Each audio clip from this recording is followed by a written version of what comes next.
Bank व्यवसायाची तत्वे आणि बँकेचा ताळेबंद असायला आहे. चला आता आपण या चॅप्टरला सुरुवात करूया. आता आधुनिक जो बँक व्यवसाय जो आहे, तर त्या बँक व्यवसायाला जे आहे ना, अतिशय महत्वाचं स्थान प्राप्त झालेलं आहे. बँका ज्या आहेत, तर या समाजातील लोकांकडून काय करत असतात, पैसा जमा करत असतात आणि हा जमा झालेला पैसा जो आहे तो गरजू लोकांना कर्ज रूपाने काय करत असतात, वाटत असतात. यातून ते काय करत असतात, पतनिर्मिती करत. म्हणून या प्रक्रियेमध्ये जे आहेत आपल्याला बँक व्यवसायाची मूलतत्वे जे आहेत ते बघणं गरजेचं आहे. आणि त्या तत्वांचं जे आहे सविस्तर विवरण जे आहे ते आपल्याला यामध्ये बघायचं. बँक व्यवसायाची जी महत्वाची 4 तत्वे आहेत, सुरक्षितता, रोखता, लाभप्रदता आणि जोखीम. जोखमीचे विविधीकरण जे आहे 4 आहे. मग आता बँक व्यवसायांना जे आहे त्यांचा व्यवसाय करत असताना नेहमी काही तत्वे जे आहेत त्यांचं पालन करावं लागतं.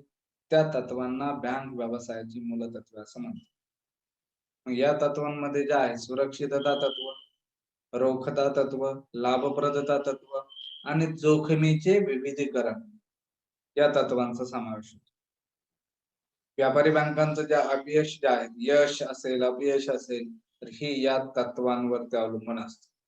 जास्तीत जास्त त्यामध्ये रोखता आणि लाभप्रदता ज्या आहे या 2 तत्वांचा मेळ कसा घालते, समन्वय कसे घालते काय, त्याच्यावरती त्यांचं यश अपयश अवलंबून असतं.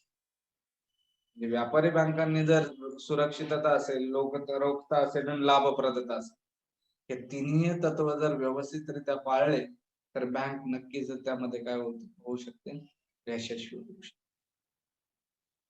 यामध्ये रोखता आणि लाभप्रदता. लाभप्रदता म्हणजे नफा मिळवणे, रोखता म्हणजे स्वतःजवळ पैसे बाळगणे आणि सुरक्षता म्हणजे लोकांना दिलेले लोन जे आहे तर त्याची सुरक्षित.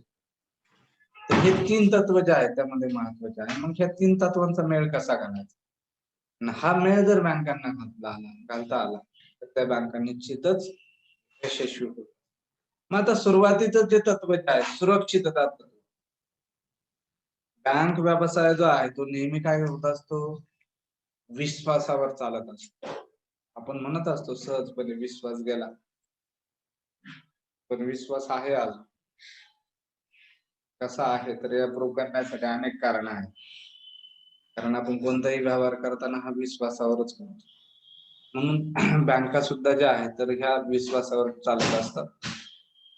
बँका ठेवीदारांकडून ठेवी स्वीकारून त्यांच्या ठेवी ज्या आहेत मागणी करताच परत करण्याचं काम करतात. म्हणजे हा ठेवीदारांचा विश्वास बँकेवर असतो. बँका त्यांच्या ठेवी ठेवून घेतात आणि त्यांनी मागच्या क्षणी त्यांना काय करत असतात, परत करत असतात. म्हणून बँका ज्या आहेत तर बँका एक विश्वासार्हता निर्माण करतात की ठेवीदारांनी त्यांच्याकडे ठेवलेले जे पैसे जे आहेत ते त्यांना मागच्या क्षणी परत मिळतील. अशी विश्वासार्हता निर्माण करण्याचं काम जे आहे बँका करत असतात. ही विश्वासार्हता निर्माण करण्यासाठी बँकांना सुरक्षितता हे तत्व जे आहे ते प्रामुख्याने बाळगावं लागतं. बँका नेहमी काय ठेवीदारांकडून ठेवी स्वीकारल्यानंतर नेहमी त्यांना पैसे परत करण्याचं आश्वासन देत असतात आणि ते पैसे बुडू नये यासाठी योग्य ती खबरदारी ते घेत असतात. म्हणून ज्या आहेत ही सुरक्षितता तत्व बाळगत असताना बँका ज्या आहेत लोकांकडून जमा केलेल्या ठेवी ज्या आहेत ज्या वेळेस कर्ज रूपाने ते लोकांना वाटतील, इतर लोकांना वाटतील, गरजू लोकांना वाटतील, त्यावेळेस सुरक्षितता म्हणून त्यांच्याकडून तारण घेणं गरजेचं असतं. तारण आणि गहाण. तारण कशाला म्हणायचं, गहाण त्या कन्सेप्ट तुमच्या झालेला आहे एसपी मध्ये ओसी मध्ये झालेला असतो. तर बँका ज्या आहे सुरक्षितता म्हणून ज्या आहेत त्यांच्या कर्जाला सुरक्षितता म्हणून त्या कर्जदार व्यक्तींकडून काय करत असतात, खबरदारी म्हणून ज्या आहे तर तारण घेत असतात. जेणेकरून ज्या आहे ज्या व्यक्तीला कर्ज दिलं त्या व्यक्ती कर्ज फेडू शकली नाही तर त्या तारणाद्वारे त्याची वसुली केली जाऊ शकते. म्हणून बँका ज्या आहेत अशा प्रकारचं कर्ज वाटप करत असताना त्यांच्याकडून तारण घेते किंवा म्हणजे जर व्यावसायिक स्वरूपाचं कर्ज असेल तर तारण घेते, वैयक्तिक स्वरूपात असेल तर त्याची पत जे आहे पत पडताळणी त्या ठिकाणी करत असते. त्याचा नावलौकिक कसा आहे तर हे नावलौकिक वागून तर कर्ज दिलं जातं, परंतु त्याकडून हे तारण जे आहे ते बँकेनं घेतलं पाहिजे. म्हणजे जर त्या बँकेचं जर कर्ज वसूल होत नसेल, तर ते तारण जे आहे, तारण घेतलेल्या वस्तू ज्या आहेत त्याची विक्री करून, त्याचा लिलाव करून जे आहे, तर ते काय करू शकतात, त्यांचं नुकसान जे आहे ते भरून काढू शकतात. म्हणून बँका ज्या आहेत, बँकांनी दिलेले जे कर्ज जे आहे, बँकांनी केलेली जी गुंतवणूक जी आहे ती सुरक्षित राहावी, म्हणून बँकेनं काय केले पाहिजे, काळजी घेतली पाहिजे. म्हणून बँका ज्या आहेत कर्ज घेणाऱ्या व्यक्तींकडून, संस्थेकडून योग्य ते तारण घेत असते. म्हणूनच या तत्वाला सुरक्षितता तत्व असं म्हणतात. सुरक्षितता तत्व म्हणजे काय, की बँका ज्या आहेत ठेवीदारांकडून जमा केलेल्या ठेवी ज्या आहेत त्या गरजू लोकांना कर्जाऊ रूपाने काय करत असतात, वाटत असतात. मग बँका यासाठी सुरक्षितता म्हणून काय करत असतात, तारण करत असतात. त्यानंतर बँका ज्या आहेत हे दिलेलं कर्ज जे आहे, हे संपूर्ण कर्ज जे आहे ते एकाच व्यक्तीला देत नाही. कारण एकाच व्यक्तीला जर कर्ज दिलं आणि ती व्यक्ती जर दिवाळखोर झाली, तिनं कर्ज जर फेडलं नाही, तर बँक काय होऊ शकते, डबघाईला येऊ शकते. आपल्या समोर मोठमोठाले उदाहरण आहे, विजय मल्ल्या वगैरे मोठे मोठे आहेत. त्यांना बँकांनी मोठ्या स्वरूपातले कर्ज दिलेले आहे. मग अशा वेळेस प्रश्न पडतो, त्यांच्याकडून काही तारण घेतलेलं नव्हतं का? बँका जर बुडीतच जातात, मग त्यांच्याकडून तारण घेतलं नव्हतं का? त्यात अनेक गोष्टी आहेत, विचार करण्यासारख्या गोष्टी आहेत. कारण प्रत्येक बँकांनी जे आहे ती सुरक्षितता बाळगली पाहिजे, सुरक्षितता तत्व असलं पाहिजे. त्यांनी ते तत्व बाळगले की नाही, जर अशा काही मोठ्या व्यक्ती, मोठं कर्ज घेतलेल्या व्यक्ती जर दिवाळखोर झाल्या आणि त्या बँकेला जर ते कर्ज रूपाने ते पैसे परत मिळत नसेल आणि ती बँक जर डब घ्यायला जात असेल, तर निश्चितच त्यांनी हे तत्व बाळगलेलं नसतं. आणि त्या बँका जर डब घ्यायला जात नसेल, तर निश्चितच त्यांनी ते तत्व बाळगलेलं असतं, सुरक्षित कर्ज देताना. म्हणजे बँकेच्या दृष्टीने जे आहे ते सुरक्षितता तत्व जे आहे ते अतिशय महत्वाचं आहे. म्हणून बँका ज्या आहेत नेहमी काय करत असतात, कर्ज देत असताना विविध स्वरूपात विविध व्यक्तींना देत असतात, एकाच व्यक्तीला ते कर्ज देत नाहीत. आणि कारण एखादा जरी व्यक्ती दिवाळखोर झाला, तर बाकीच्यांकडून कर्जाची रक्कम येत असते, त्याच्यामुळे त्याचा फारसा फरक पडत नाही. तर म्हणून बँकांनी जे आहे तर त्यांची ही सुरक्षितता तत्व बाळगण्यासाठी त्यांनी या प्रकारची खबरदारी घेतली. त्यानंतर पुढचं महत्वाचं तत्व जे आहे ते तत्व आहे रोखता. ज्या पद्धतीनं सुरक्षितता महत्वाची आहे, त्याच पद्धतीनं रोखता सुद्धा महत्वाची आहे. म्हणजे ठेवीदाराने विश्वासाने त्यांच्याकडे ठेवलेल्या रकमा, ठेवलेला पैसा त्यांना मागता क्षणी परत करता आला पाहिजे. यासाठी बँकांनी रोखता हे तत्व बाळगलं पाहिजे. त्याला म्हटलं जातं लिक्विडिटी. जर एखादी बँक ज्या आहे, एखाद्या व्यक्तीचे मागता क्षणी जर पैसे परत करू शकले नाही, तर ती बँक दिवाळखोर समजली जाते. आणि अशी एखादी बँक जर दिवाळखोरीस निघाली, तर बँकेकडे, त्या बँकेमध्ये असणारे जे ठेवीदार जे आहेत त्या बँकेकडे लगेच धाव घेतात आणि त्या बँकेत असणाऱ्या रकमा काढतात. आणि ती एका व्यक्तीची रक्कम देऊ शकली नाही, तर अनेक लोकांच्या एका वेळेस ती रक्कम देऊ शकेल का? नाही. परिणामी ती बँक जी आहे ती बुडीत असते. म्हणून नेहमी बँकांनी ज्या आहेत ठेवी स्वीकारताना आणि कर्ज देताना ज्या आहे, हे तत्व जे आहे ते प्रामुख्याने समोर ठेवलं. जे लोकांना जे आहे कर्ज देताना ज्या विविध स्वरूपाचं दिलं पाहिजे, वेगवेगळ्या मुदतीचं दिलं पाहिजे. आणि स्वतःजवळ ज्या आहेत मिनिमम रक्कम ज्या आहे, दैनंदिन व्यवहार चालण्यासाठी लागणारी रक्कम जी आहे, ती रक्कम बँकांनी स्वतःजवळ ठेवली पाहिजे. आणि सुरक्षितता म्हणून रोखता बाळगण्यासाठी जे आहे काही रक्कम जी आहे ती मध्यवर्ती बँकेकडे ठेवली पाहिजे. म्हणजे त्यांना रोखता ही तत्व जे आहे ते सांभाळता येईल. जे बँका ज्या आहेत त्या नेहमी काय करत असतात, लोकांकडून ठेवी स्वीकारतात आणि नफा मिळवण्यासाठी स्वीकारलेल्या ठेवी ज्या आहेत, मुदतीच्या ठेवी ज्या आहेत, त्या कर्ज रूपाने काय करत असतात, दुसऱ्या लोकांना वाटत. अचानक जर ठेवीदारांना त्या पैशाची गरज लागली तर त्यांना त्या ठेवी परत करता आल्या. या ठिकाणी ज्या बँकांनी काय केलं पाहिजे, रोखता तत्व जे आहे ते बाळगलं. म्हणजे बँकांनी आपल्याकडे जमा झालेल्या ठेवींपैकी काही रक्कम स्वतःजवळ ठेवणे आणि काही रक्कम मध्यवर्ती बँकेकडे ठेवणे, यालाच बँकेची रोखता असे म्हणतात. प्रत्येक बँकेने ज्या आहे ही रोखता बाळगली पाहिजे. म्हणजे बँकेकडे असणारी जी संपत्ती आहे त्या संपत्तीचं रोख रकमेत रूपांतर करणे, याला रोखता असे म्हणतात.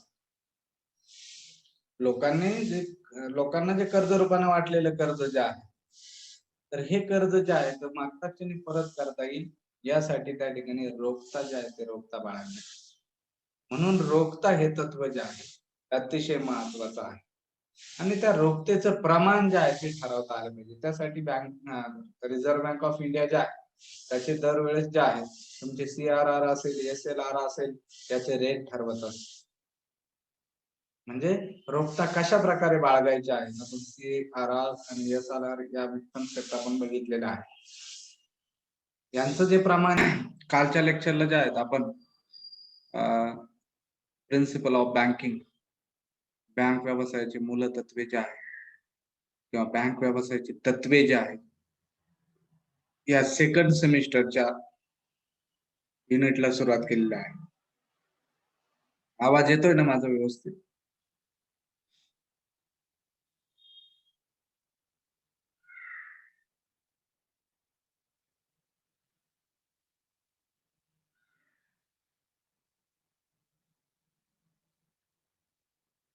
तर मागच्या लेक्चरला जे आहे आपण सुरुवातीचे हे 3 तत्व जे आहेत, सुरक्षितता, रोखता आणि लाभप्रदता, या 3 तत्वाविषयी चर्चा केलेली आहे.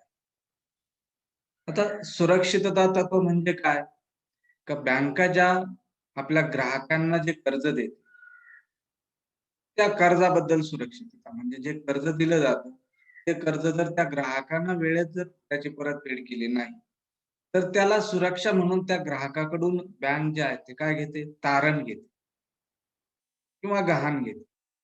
म्हणजे बँक ज्या आहेत अशा ग्राहकांना कर्ज वितरित करत असताना सुरक्षा म्हणून त्यांच्याकडून तारण घेते.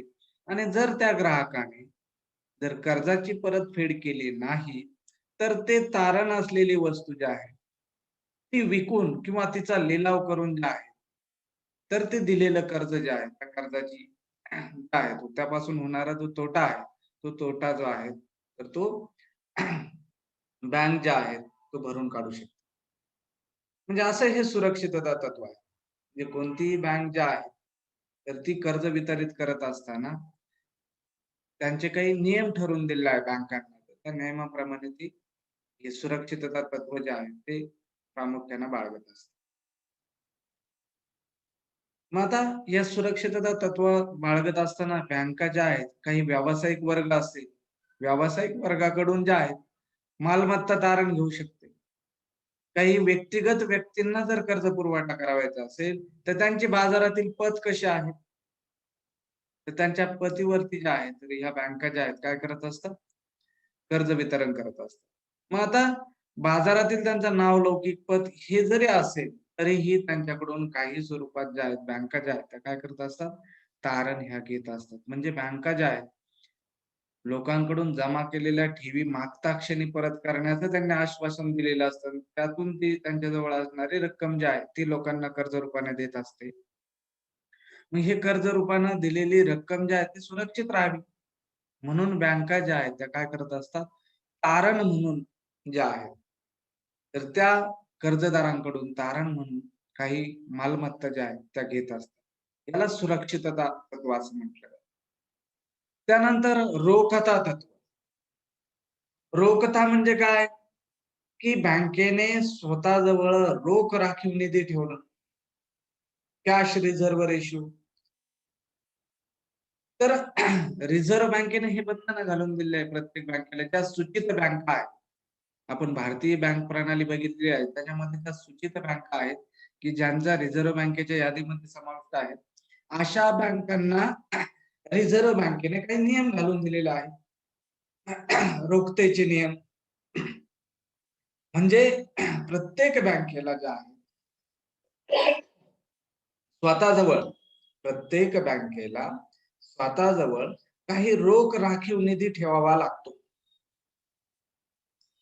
म्हणजे लोकांच्या जमा केलेल्या ठेवी लोकांनी मागता क्षणी परत करता याव्यात, यासाठी बँका ज्या आहेत संपूर्ण जमा झालेल्या ठेवी कर्ज रूपाने न वाढता त्यातला त्यांचा दैनंदिन खर्च आणि दैनंदिन किती रक्कम ग्राहकांना परत लागेल याचा अंदाज करून द्या आहेत बँका स्वतःजवळ काही रक्कम ठेवतात, तर तिला रोखता असं म्हणतात. म्हणजे स्वतःजवळ रक्कम बाळगणे आणि त्यातून लोकांनी जे आहेत, कारण सगळेचे सगळे ठेवीदार जे आहेत एका वेळेस सगळे रक्कम परत मागत नाहीत. त्यामुळे बँका ज्या आहे काही ठराविक टक्के रक्कम जी आहे ती स्वतःजवळ ठेवत असतात. त्याला रोखता तत्व असं म्हणतात.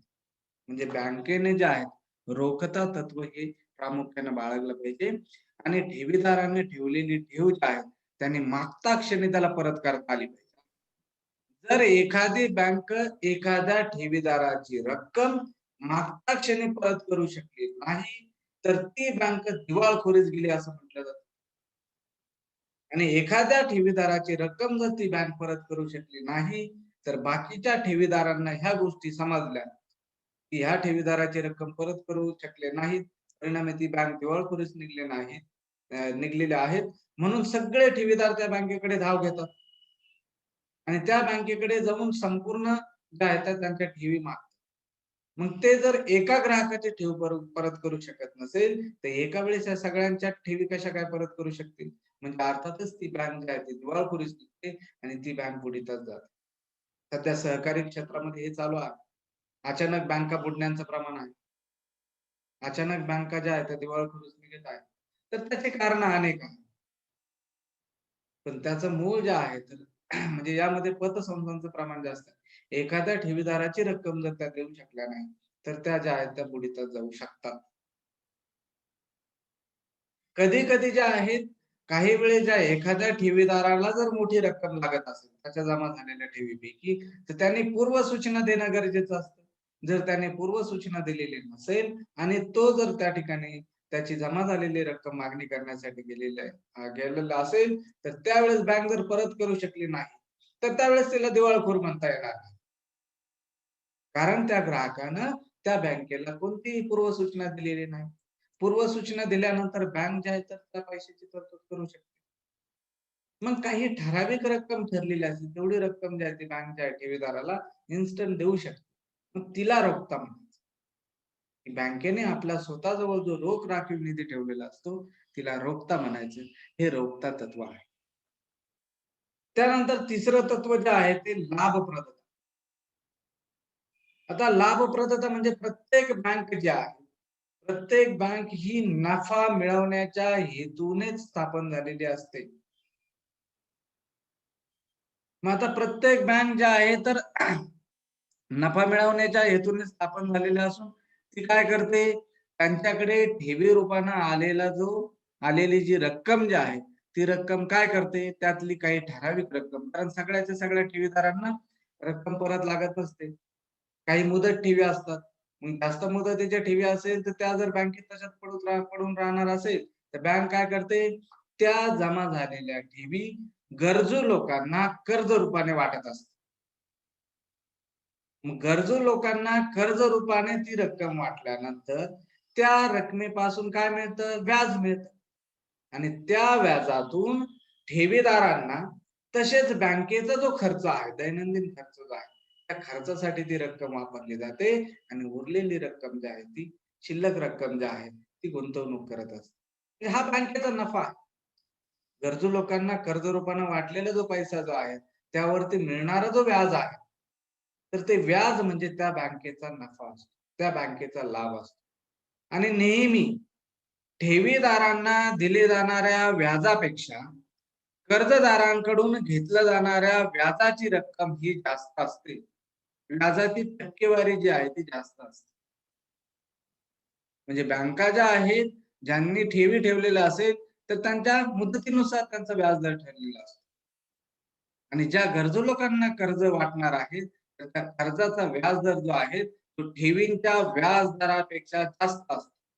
मग ठेवीचा व्याजदर आणि कर्जाचा व्याजदर यांच्यातील फरक म्हणजे बँकेचा लाभ किंवा नफा होय. मग बँकेचा हा लाभ जो आहे याला लाभप्रदता तत्व असं म्हणतात. म्हणजे बँका या नफा मिळवण्याच्या हेतूने स्थापन झालेल्या असतात आणि ते त्यांच्या व्याज रूपाने जे आहे ते नफा प्राप्त करत असतात. हे लाभप्रदता तत्व आहे. म्हणून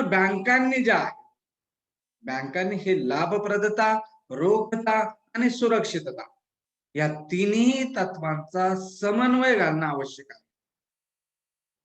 बँकांना जर या तत्वांचा समन्वय घालणं शक्य नसेल तर त्या बँका बुडीताच निघतात.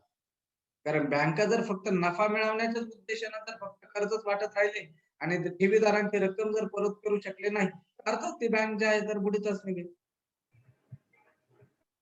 किंवा बँकांनी कर्ज रूपाने पैसाच वाटला नाही, रोख रक्कमच जवळ ठेवली तर बँकेला नफा मिळणार नाही, बँक चालवणं अशक्य होईल.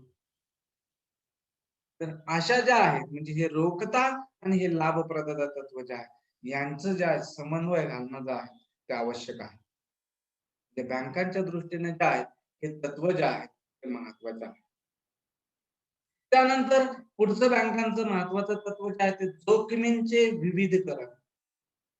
जोखीम म्हणजे रिस्क. मग हे जोखमींचं विविधीकरण म्हणजे काय? तर कोणत्याही बँकांनी कर्ज रूपाने दिले जाणारं कर्ज जे आहे कोणत्याही एका व्यक्तीला मोठ्या स्वरूपात कर्ज देऊ नये. याचं कारण काय? तर एकाच व्यक्तीला मोठ्या स्वरूपाची रक्कम जर कर्ज दिली आणि ती कर्जाची रक्कम ती व्यक्ती जर परतफेड करू शकली नाही तर बँकेला मोठ्या स्वरूपाचा तोटा येऊ शकतो. आपल्या समोर मोठमोठाले उदाहरणं आहेत. पंजाब नॅशनल बँकचं आपल्याकडे उदाहरण आहे. आणि ही तर एक गोष्ट आहे की एका व्यक्तीला मोठ्या स्वरूपाचं कर्ज देऊ नये.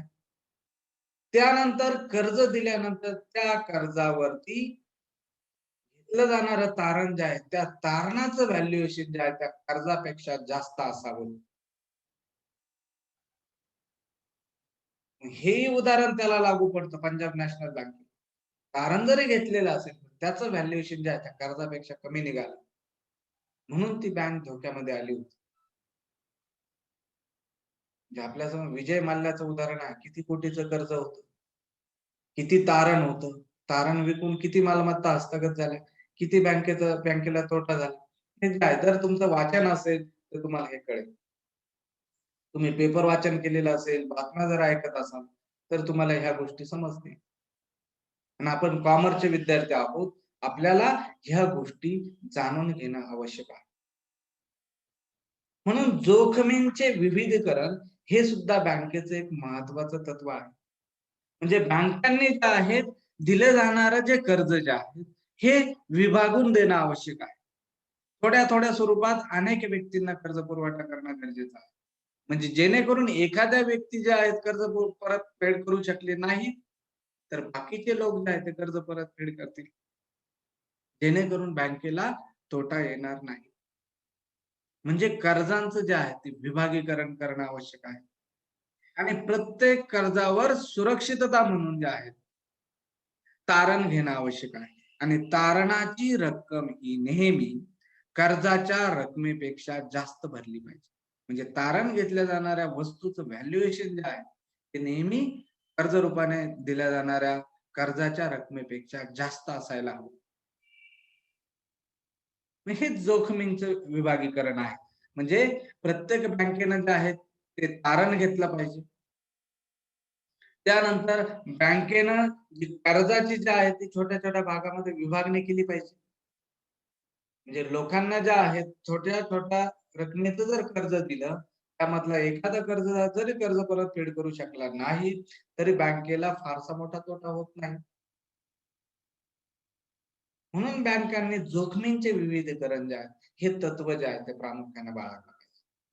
त्यानंतर जोखमींच्या विविधीकरणामध्ये कर्जाचा कालावधी सुद्धा महत्वाचा असतो. दिलं जाणारा कर्ज जे आहे त्या कर्जाच्या मुदती ज्या आहेत त्या वेगवेगळ्या स्वरूपाच्या असाव्यात. एकाच मुदतीचे जर सर्व कर्ज जर दिले आणि एका वेळेस जर त्या कर्जाची वसुली झाली नाही तर त्यावेळेस सुद्धा बँक काय होऊ शकते, तोट्यामध्ये जाऊ शकते. म्हणून बँकांनी जे आहे तो कर्जाचा कालावधी सुद्धा हा वेगवेगळ्या स्वरूपाचा ठरवला पाहिजे. वेगवेगळ्या स्वरूपाचे कर्ज जे आहेत ते दिली पाहिजे. मग अल्प मुदतीचे कर्ज असतील, मध्यम मुदतीचे कर्ज असतील, दीर्घ मुदतीचे कर्ज असतील. आपण बँकांचं जे कार्य आहे, प्राथमिक कार्य आहे कर्ज देणे, त्यामध्ये बघितलेलं आहे कोणकोणत्या प्रकारचे कर्ज असतात. हे मुदतीचे कर्ज जे आहे तर यामध्ये वेगवेगळ्या मुदती असल्या पाहिजे. म्हणजे बँकांची जोखीम जी आहे तर त्यामध्ये काय होते, कमी होते. एका वेळेसच संपूर्ण कर्जाची परतफेड होत नाही. म्हणून वेगवेगळ्या जर मुदतीचे कर्ज असेल तर ते कर्ज परतफेड जे आहे ते सुरळीतपणे होते आणि बँका या अडचणीत येत नाही. त्यानंतर कोणत्याही बँकांनी कर्ज देताना कर्जाचा उद्देश तपासला पाहिजे. तुम्ही बघा, सहकारी बँका ज्या आहेत, सहकारी बँका नेमकं हे तपासत नाही. शेतकऱ्यांसाठी कर्ज दिलं जातं. व्यापारी बँकाही शेतकऱ्यांसाठी कर्ज देतात. पण शेतकऱ्याने घेतलेलं कर्ज जो आहे, त्याचा जो उद्देश आहे, त्या उद्देशासाठीच तो वापरतो का? याची शहानिशा जी आहे ती बँकेने केली पाहिजे. शेतकरी पाईपलाईनसाठी कर्ज घेतो, ट्रॅक्टरसाठी कर्ज घेतो. म्हणजे शेतीच्या कामासंबंधी जो आहे तो कर्ज घेत असतो आणि प्रत्यक्षात तो त्यासाठी ते वापरत नाही. मग तो घर बांधतो, घर या अनुत्पादक आहे. तो दुसरी गाडी घेतो. ट्रॅक्टर घेण्याऐवजी तो गाडी घेतो, ते अनुत्पादक आहे. म्हणजे अशा स्वरूपाचा जो आहे तर त्या कर्जाचा उद्देश जो आहे तो बँकेने तपासला पाहिजे आणि त्या उद्देशासाठी जे कर्ज घेतलेलं आहे त्यासाठीच त्याने वापरलं की नाही याची शहानिशा केली पाहिजे. म्हणजे जोखमींच्या विविधीकरण या तत्वामध्ये जे आहे, तारण घेणे असेल, कर्जाची विभागणी असेल, कर्जाची मुदत असेल आणि कर्जाचा उद्देश असेल, तर या गोष्टींचा विचार जो आहे तो बँकांनी करणं आवश्यक आहे. तरच बँका सध्याच्या स्पर्धात्मक युगामध्ये टिकू शकतात. म्हणून जोखमींचं विविधीकरण जे आहे ते अतिशय महत्वाचं आहे.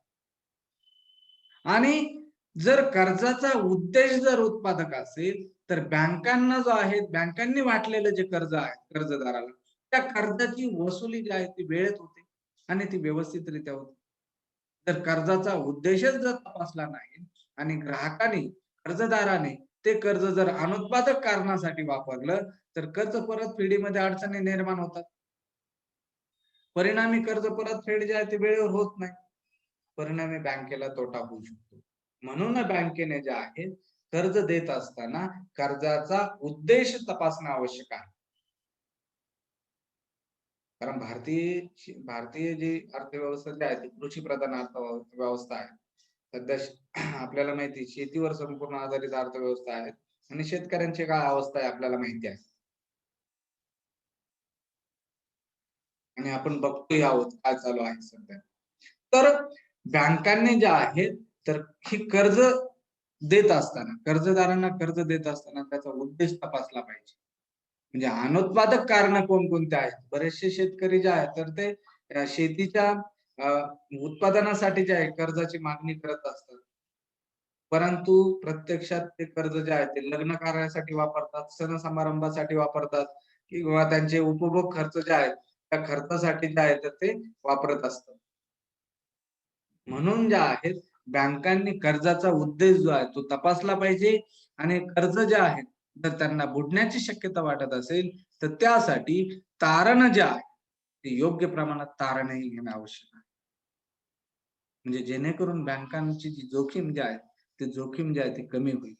अशा प्रकारे जे आहेत बँकांनी जोखमींचं विविधीकरण हे तत्वाचं पालन केलं पाहिजे. म्हणजे बँकेच्या दृष्टीने महत्वाची ही 4 तत्वे आहेत. कोणती? सुरक्षितता, रोखता, लाभप्रदता आणि जोखमींचे विविधीकरण. हे 4 महत्वाची तत्व आहेत बँकिंगच्या दृष्टीने. त्यानंतर इतर तत्व आहे. बँक व्यवसायाची इतर तत्व जे आहे की त्या पहिले जे 4 तत्व जे आहेत ते मूलभूत तत्व आहे. त्या तत्वांचं पालन करणं जे आहे ते गरजेचंच आहे. परंतु या तत्वांव्यतिरिक्त सुद्धा जे आहे बँकांनी जे आहेत इतर तत्व सुद्धा जे आहेत ते बाळगले पाहिजे.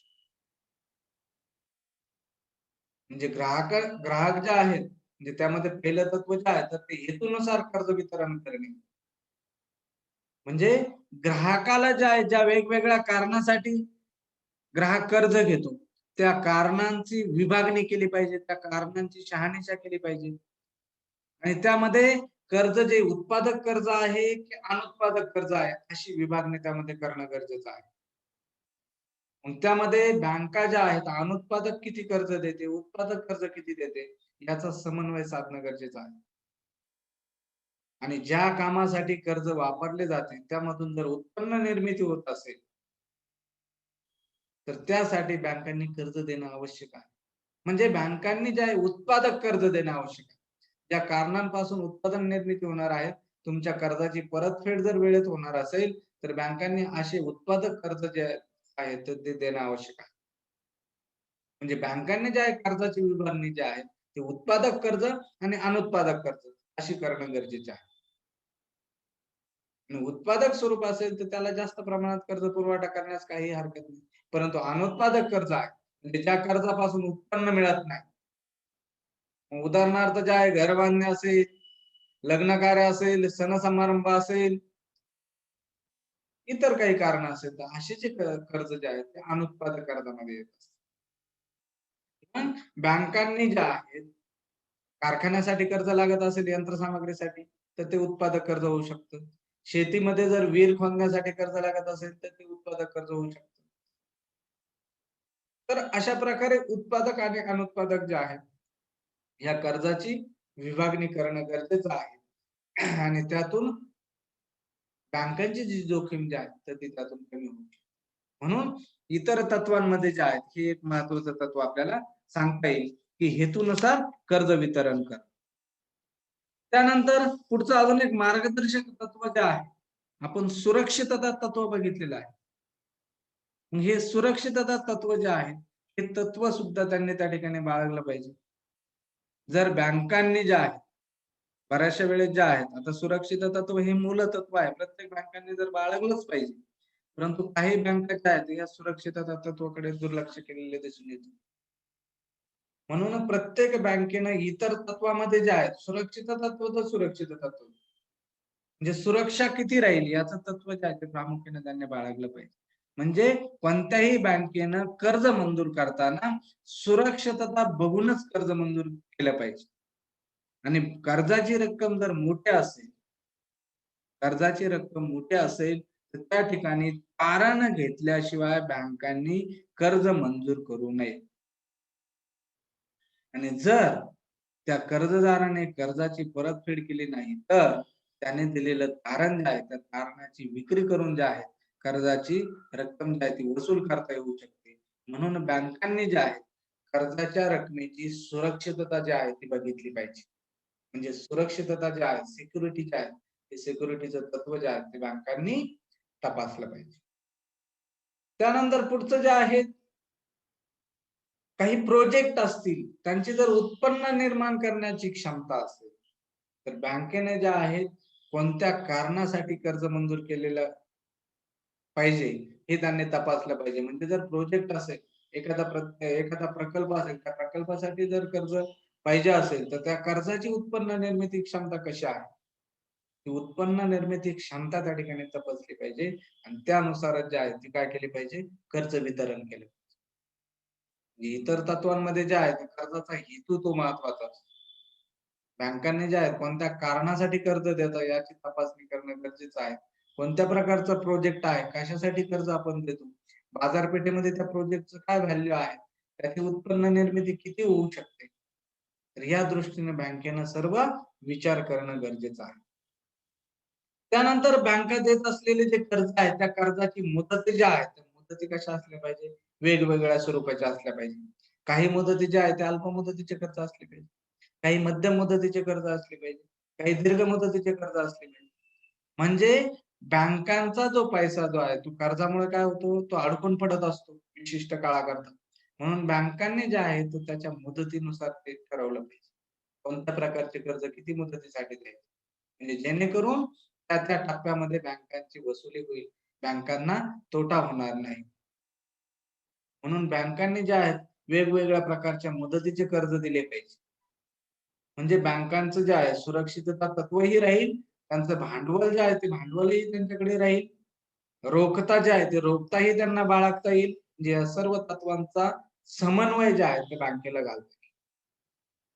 त्यानंतर बँकांनी जे आहे कर्ज वितरण करताना जे आहे सार्वजनिक हित जे आहे ते जोपासलं पाहिजे. बँकांनी कर्ज वितरण करताना जे आहे ते उत्पादक कारणासाठीच कर्ज दिलं पाहिजे. त्यातून सामाजिक हित जे आहे ते जोपासलं पाहिजे. तर बँका ज्यावेळेस कर्ज वितरण करतात त्यातून ऑटोमॅटिक सामाजिक हित जे आहे ते समोर येतं. म्हणजे ज्या ज्या गोष्टीसाठी बँका ज्या ज्या प्रोजेक्टसाठी बँका कर्ज देणार आहे, ज्या ज्या उत्पादक कारणासाठी बँका कर्ज देणार आहेत, तर ते उत्पादक कार्य जे आहे ते समाजाच्या हितासाठीच असणार आहे. म्हणून ज्या यातून ऑटोमॅटिक ज्या आहेत बँकांनी दिलेल्या कर्ज वितरण जे आहे, केलेलं कर्ज वितरण जे आहे, त्यातून जे आहे सामाजिक हित जे आहे ते जोपासलं जातं.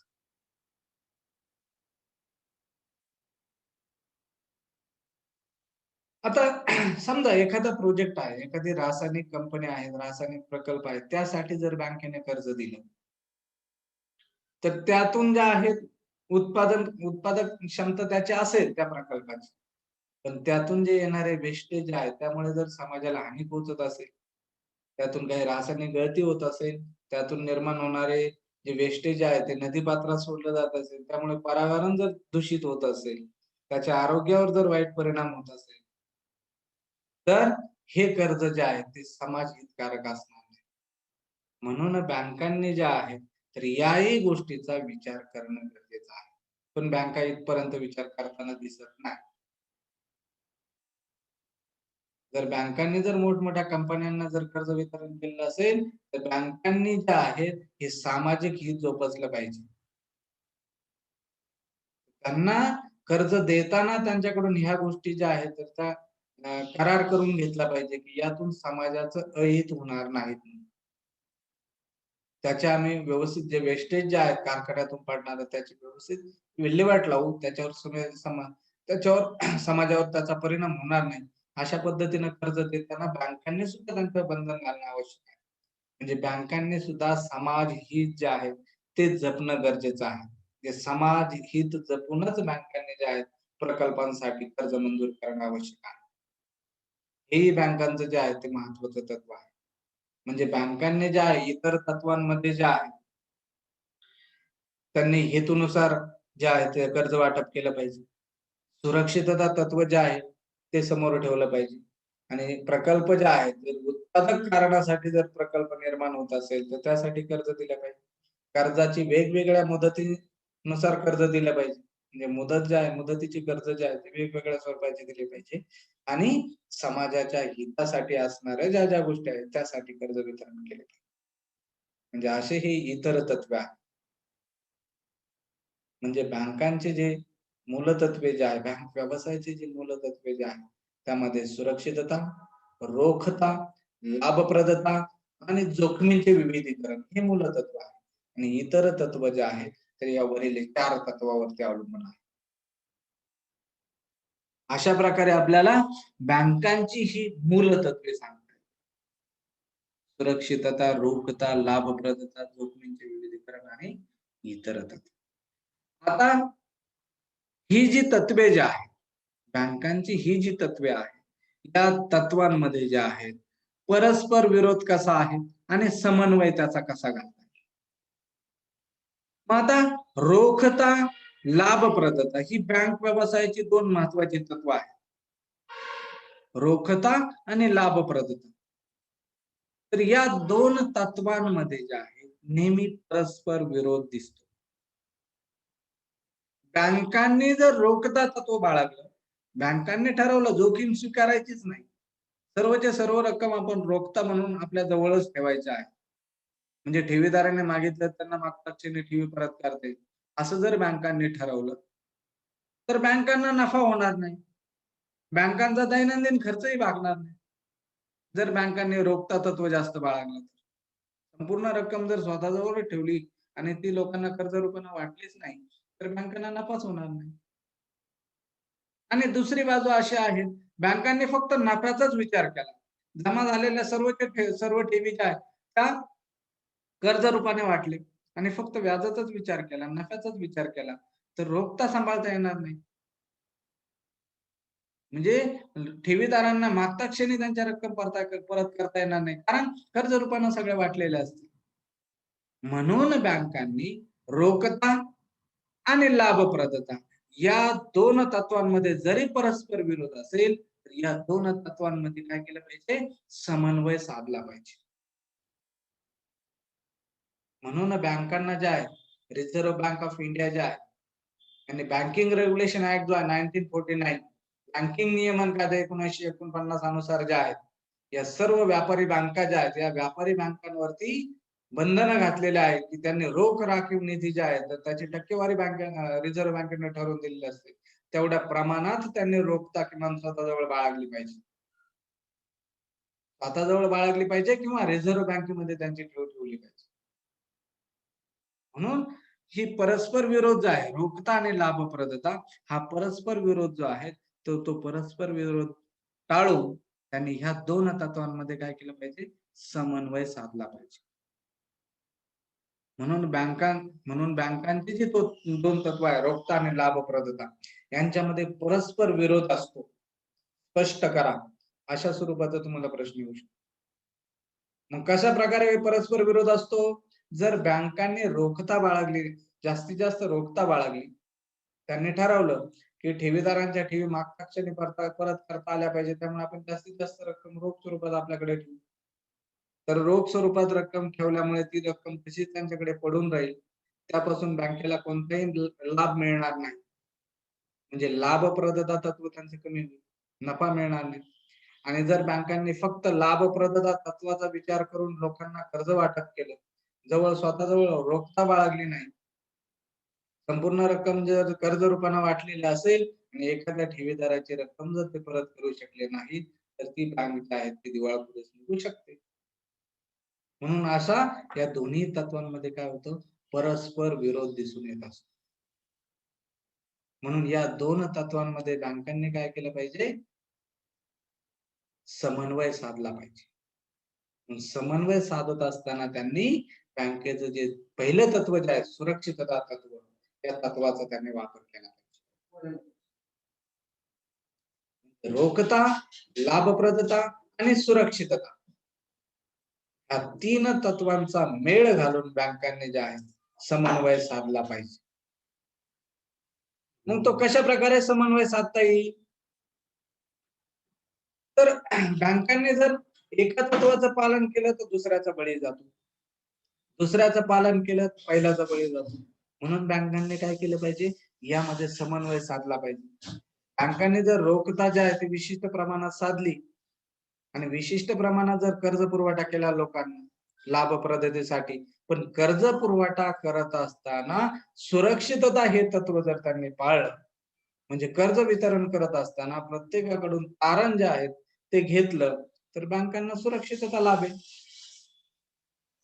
म्हणजे एखाद्या कर्जदाराने कर्ज परतफेड केली नाही तर त्याचा तारणाची विक्री करून ज्या कर्जाची रक्कम वसूल करता येते. म्हणजे सुरक्षितता तत्व जे आहे, या रोखता आणि लाभप्रदता या दोन तत्वांमध्ये समन्वय घालण्यासाठी महत्वाचं ठरतं. म्हणून रोखता आणि लाभप्रदता या दोन तत्वांमध्ये समन्वय साधला तरच त्यावर बँकेचे यश जे आहे ते अवलंबून असतं. म्हणून बँकेने जे आहेत नेहमी आपल्या जवळ जे आहे ती रोखता जी आहे ती बाळगली पाहिजे आणि आपल्या जवळ असणारा जो पैसा जो आहे त्याची गुंतवणूकही केली पाहिजे आणि त्याचं प्रमाण जे आहे ते निश्चित केलं पाहिजे. मग ते गुंतवणूक करत असताना, कर्ज देत असताना हुंड्या वटवत असताना, रोखे खरेदी करत असताना प्रत्यक्षात त्यांनी एक निश्चित धोरण जे आहे तर ते आखलं पाहिजे. आणि ठेवीदारांची रक्कम जी आहे ती कशी सुरक्षित राहील याविषयी जे आहेत त्यांनी विचार करणं गरजेचं आहे. जे लोकांना ज्या आवश्यक असणारी रक्कम जी आहे त्या रकमेचं रोखतेत कसं रूपांतर करता येईल याचाही बँकांनी विचार करणं गरजेचं आहे. आणि स्वतःजवळ असणाऱ्या रकमेपासून जास्तीत जास्त नफा कसा मिळेल याचाही विचार करणं गरजेचं आहे. म्हणजे या तत्वांचा मेळ घालणं जे आहे, ज्या बँकांना जमतं त्या बँका ज्या आहेत निश्चितरित्या यशस्वी होत असतात. म्हणून रोखता, लाभप्रदता आणि सुरक्षितता या 3 तत्वांमध्ये जे आहेत मेळ घालणं जे आहे तर ते आवश्यक आहे. म्हणून बँकांनी काय आहे, रोखता असेल, लाभप्रदता असेल या परस्पर विरोधी तत्वांमध्ये समन्वय आणि समतोल साधण्यासाठी कोणत्याही मालमत्तेची गुंतवणूक करताना रोखतेच्या दृष्टीने आणि लाभतेच्या दृष्टीने उतारता किंवा चढता क्रम जो आहे तो लावला पाहिजे. म्हणजे रोखता किती ठेवली पाहिजे, नफा लाभप्रदता किती ठेवली पाहिजे, या प्रमाणात जे आहे त्यातली दोन्ही जे आहे हे तत्व जे आहे हे चढता क्रम आणि उतरता क्रम जो आहे तो त्यांनी लक्षात ठेवला पाहिजे. अशा प्रकारे जे आहेत तर या तत्वांमध्ये ज्या आहेत बँका ज्या आहेत त्या काय करू शकतात, समन्वय साधू शकतात. मग बँकांनी ज्या आहेत या रोखता आणि लाभप्रदता या 2 तत्वांमध्ये समन्वय साधण्यासाठी ज्या आहेत काही गोष्टी ज्या आहेत तर त्या गोष्टी ज्या आहेत किंवा ज्या मालमत्ता ज्या आहेत त्या मालमत्तेची गुंतवणूक जी आहे ती कशा प्रकारे केली पाहिजे याविषयी आपल्याला विचार करायचा आहे.